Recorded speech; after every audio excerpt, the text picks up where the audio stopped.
I'd like to share a brief word from the Lord that He gave me when I was struggling with past mistakes, looking back on my life. I think we can all get hung up in that.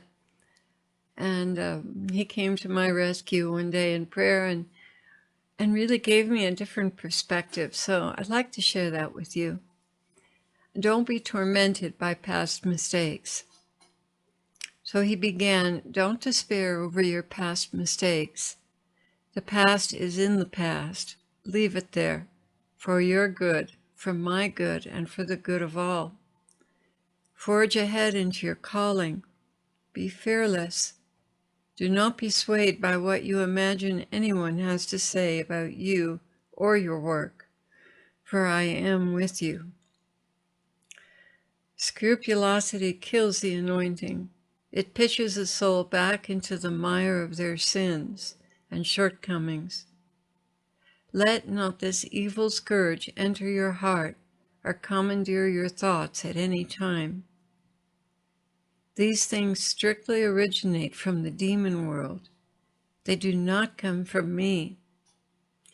My conviction is gentle, wise, and easily received.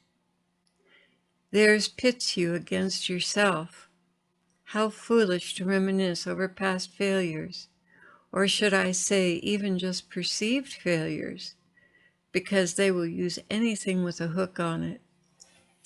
They fish for creepy, crawly things to dredge up and hook you into deep self-condemnation, even as an alligator grabs its victim and rolls with it over and over and over, then pulling it down into the deep and leaving it there to rot.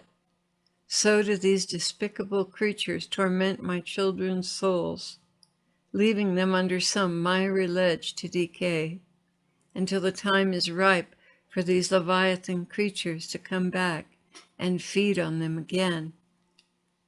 Yes, they gain power and momentum each time they succeed.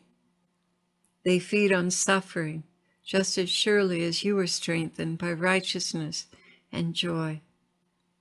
So do not allow yourself to be drawn into this combat with the evil ones.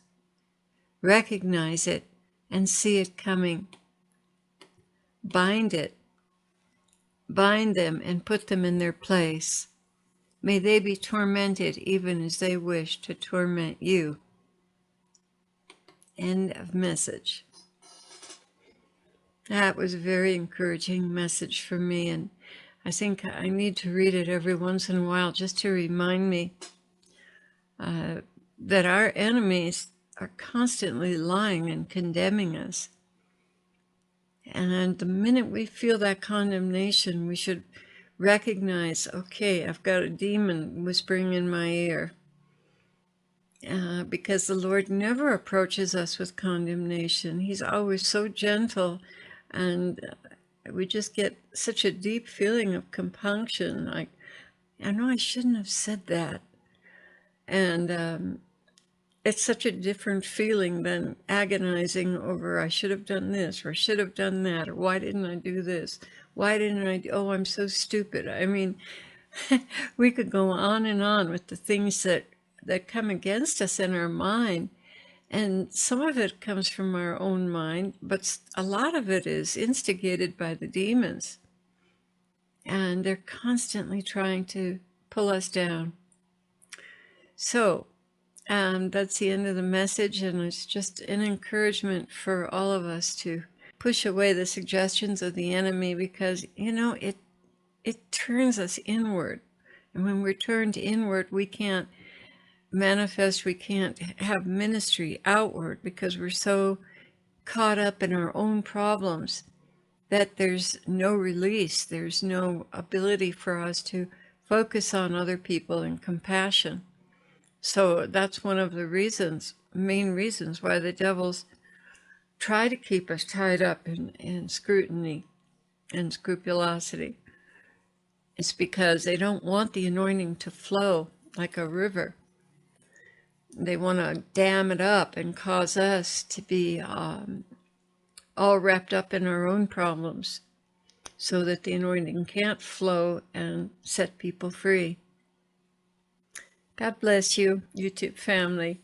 Thank you so much for listening.